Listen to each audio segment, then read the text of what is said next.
Well, I was looking forward to doing the Star Trek Strange New Worlds season 3 review, but I kind of forgot how bad, the other seasons have been. Um so obviously spoilers, who cares? I keep wanting to be excited about something about this, or like even excited to hate it, and I can't even get that. So let's start with I have nothing interesting to say because it's that depressing. That's the crazy thing. Um, I review a lot of things, and I've spent 2 hours sometimes reviewing something that I didn't like because it's so bad. It's worth, like, you can say so much about it, but I don't think there's a lot I can say about Star Trek. We pick up in Star Trek Strange New Worlds the part 2 from last season, and they're dealing with the Gorn and all that stuff, and you know I actually think that this was not so bad. Like, when I was watching this, I was thinking this is probably going to be as good as it gets. I would probably give the first episode of the season, which is a part 2 episode from last season, I'd probably give it like a 6 out of 10. We still had to deal with some goofy Spocky stuff, but for the most part, I thought it was pretty good. I did not like this scene when Scotty was basically like, "Oh, you have to learn how to talk to a captain about and solve this problem. You forgot to write the work down."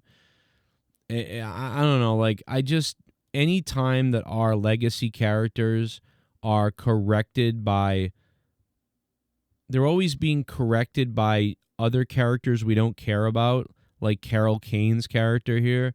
I don't care about her at all. Why would anyone care about her?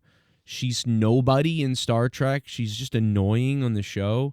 Like, Hemmer was great, and they killed Hemmer, and he was great. And Carol Kane's character is annoying in the way, a fake copycat of Whoopi Goldberg's character, a know-it-all of, like, I know everything and you learn from me. It's enraging. So that scene was annoying. And then later, finally, Scotty was fairly normal again. But it's just so not believable that these are the characters being taught by. It's always a woman, or it's always like a new character. It's just always that way. See, let me be I'm the reason you're the way you are, like I taught them. It just destroys everything we know about our legacy characters all the time. They just take away from the legacy characters. They take away from Spock in the show. They take away from Scotty. They make Uhura seem like a god. Like, Uhura is the only legacy character that's treated really well, but she's treated too well. She's literally treated like she can do anything. She's not just a communications officer. In the original series, you could argue that Uhura is treated like crap, kind of. In the original series, she's just like an idiot. Get on there and figure out the stuff in the communications, and like, you're kind of an idiot. Like, it's weird. But like, in this show, she's treated like she's a god. She can do anything. She does more at times, or at least as much as Spock. I mean, it's ridiculous. That's not what should be happening. It's so weird. It is so weird. I think the original series kind of crapped on her a little too much.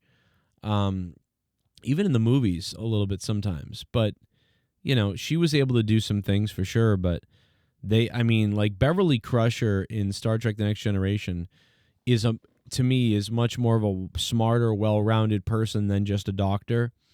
And I believe it. I don't believe her. And so it's just crazy to me. But anyway, this episode was whatever it was. It's fine. It's a 6 out of 10. I think it's an okay start. But then I knew the next episode was going to be like a silly thing or something. They sort of rushed the ending here where the Gorn, like, we don't really see the Gorn going back into, the sun or wherever they came from. They just kind of go, "Yep, we did it." But that was a little weird, a little disconnected towards the end with that. But a lot of the other stuff was kind of cool, and all the acting is really good. I think the show looks good. Anson Mount starts doing a prayer here, which was kind of weird for Star Trek.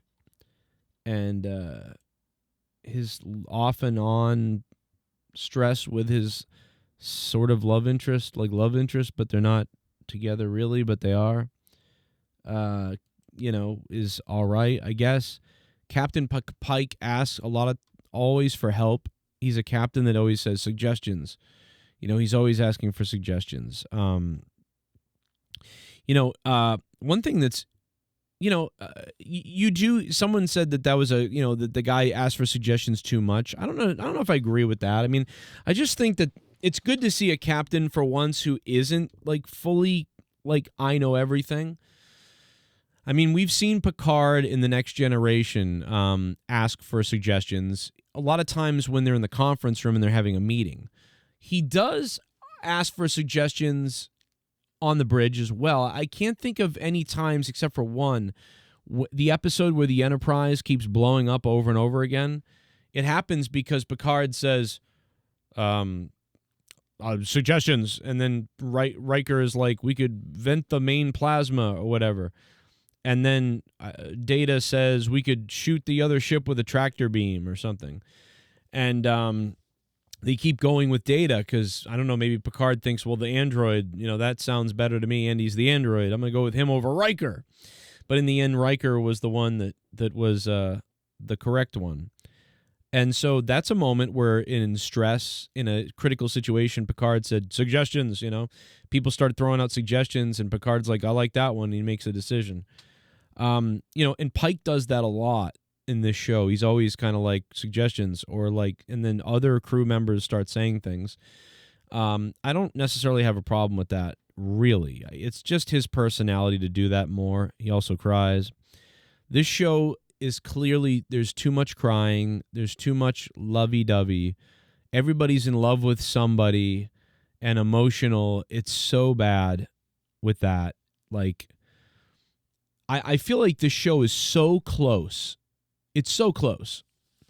If I could get my hands on this show, I mean, I would just rip up almost all of that emotional crap and lovey-dovey everybody. Stop it. Stop it. That's not Star Trek, and it's certainly not almost every other episode. It's ridiculous. You're playing to a small portion of your audience that's emotional like that, who are like, oh my God. But you're not playing to the overall Star Trek audience. You need to dial that down, and they need to dial into the outer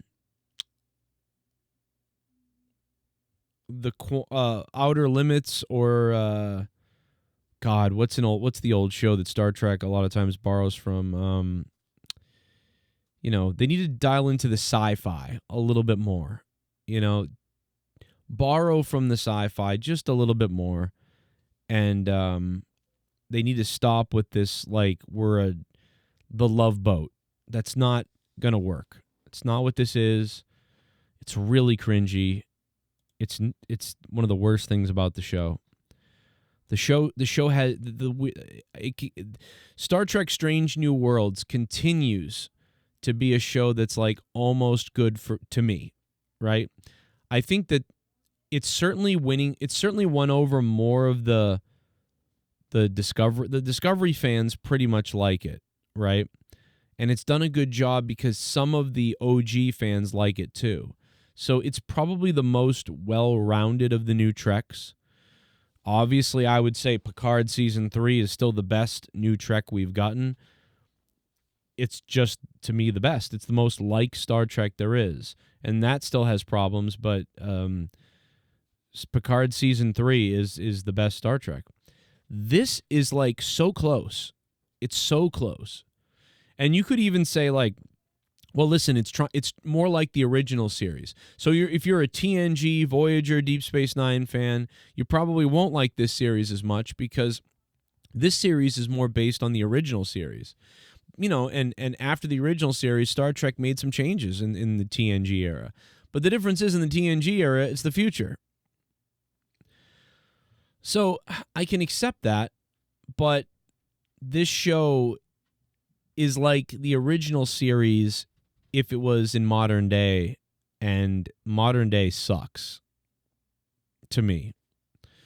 So it is what it is. So I do think that this show is semi-successful, but compared to Discovery, but it's like, so this first episode, I give it a 6 out of 10. The next episode, I could not get through it. I couldn't do it. I stopped watching several times. I tried to come back to it. I found it boring at times. Spock is in love. Oh my God, I'm so sick of this. Nurse Chapel now has a new boyfriend. 3 months have passed. They're dancing like almost Data and Beverly in the Data episode. It's cringy for it goes on way too long. It's just, I get it. Here we go with Spock's love story again. Every episode has something to do with Spock's love story. This guy is in love or something with Uhura, who calls herself Neota, or whatever the frig her fake new name is, Neota. It's Uhura. It should be Uhura, not Neota. But whatever. We call her Neota because it's fake Star Trek. And I guess she looks pretty now because she has hair to him. I don't know. He looks like an idiot. So now he's in love with somebody. But it's not obnoxious, actually. It's kind of cute a little bit, so like that's cool. And the actress and actors are all great, so they're all good. We get this new ensign doctor guy who, what is she looking at him like? I mean, that's weird. Benga's like, cool. We're all just happy. Okay, that was all right, I guess. Will they, won't they again? Will they, won't they? Drama, love interest. Awkward drinking love interests, just not Star Trek really. Spock trauma, Spock weird, Spock again. Love interest, dancing, jealousy, punches guy a little bit later. This guy shows up who's Trelane, I think, or maybe he's not. It's so confusing. I'm gonna be honest with you. I was confused about it's very much like the Squire of Gothos meets, Star Trek The Next Generation's, Q. And, at the end we find out that I guess Q is his father, and this is Trelane, I think. He's Trelane, or maybe I missed that part. Maybe I missed it. I don't even know. I was really having a tough time with this episode. The only thing I was interested in this entire episode was, is this Trelane? Is it Q? Whatever. But like Spock is punching people. It's just, please end my existence. It's just, it's hard to say. But anyway, in the end, we find out that this is like this, just like an episode of the original series. His father shows up and says, "Stop playing with the humans," and he's like, "Dad, oh." And then the father makes the son leave, the entity leave, and he leaves everybody alone. And this was all a waste of time, really. More love interest, waste of time stuff. I don't know. Q is his father, I guess, or that is Q, but his father is also Q. I don't know. Or this is Trelane and Q is Trelane's father. But in the episode of Voyager, Q says he's never had a kid before. So, but now Q does have a kid, or is that not Q? And it's just this entity's father, and they use Q's voice, because John Delancey's voice, for fun, and he's not really Q. Or maybe it's a different Q, but they all have the same voice. But that we've seen other Qs that don't have that voice.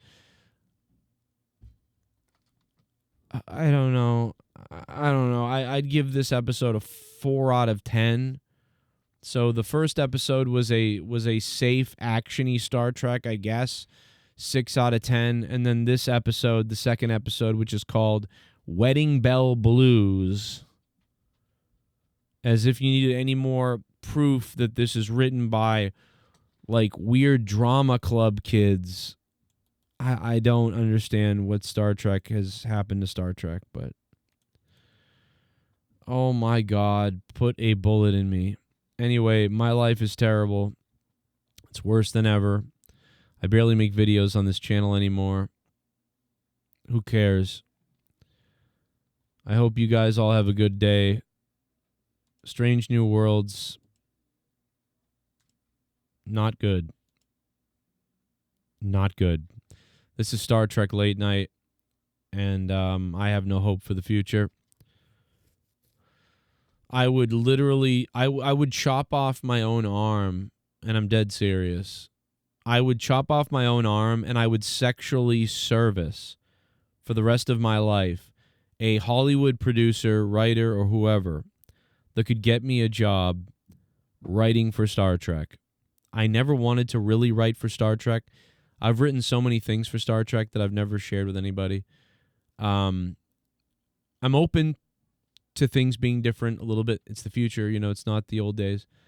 But I would saw off my left arm and then sexually service someone in Hollywood. I don't care how old they are. If it would get me a paycheck and allow me to write Star Trek. Because this is embarrassing and never going to get the job done as far as growing a new audience and a new fan base. We have a problem, and it's not going to get much better, it seems like. I don't know what to tell you. This has severely depressed me. I think there are a lot of people that do like this, though, because I think that 60 to 70% of it is pretty good. So I think because of that, it's like it's getting over from a lot of people, for a lot of people. But for me, it's that 30% that's so terrible that it hurts. This hurts my soul. There's a couple of episodes of Strange New Worlds that I think are pretty good and that I think are 6 out of 10s or 7 out of 10s, and I think they're pretty good. And I'm like, yeah, there's some hope here. Like, I actually kind of like the first episode. I think the first episode might have been a 7 out of 10 for me. Maybe a 6.5 out of 10. I don't remember, but I think that way. And I think it's definitely not perfect at all, but I'm like, well, this is just the pilot or the beginning. There's no pilot, but, this is just a first episode. They're going to learn from this, and maybe they'll get better, and they'll bring it into Star Trek more. But this show has gotten worse as it goes on, which blows my mind. The first season of Strange New Worlds is the best season, and I don't think it was very good. I think it was a 6 out of 10 at best, and the second season is certainly a 5 or worse. And this season is not starting well.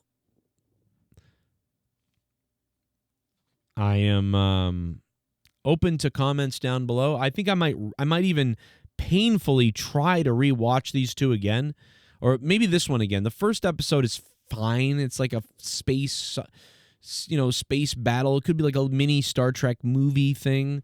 Action stupid, like fine. Action stupid got you maybe a 6 out of 10 for me. This is bad.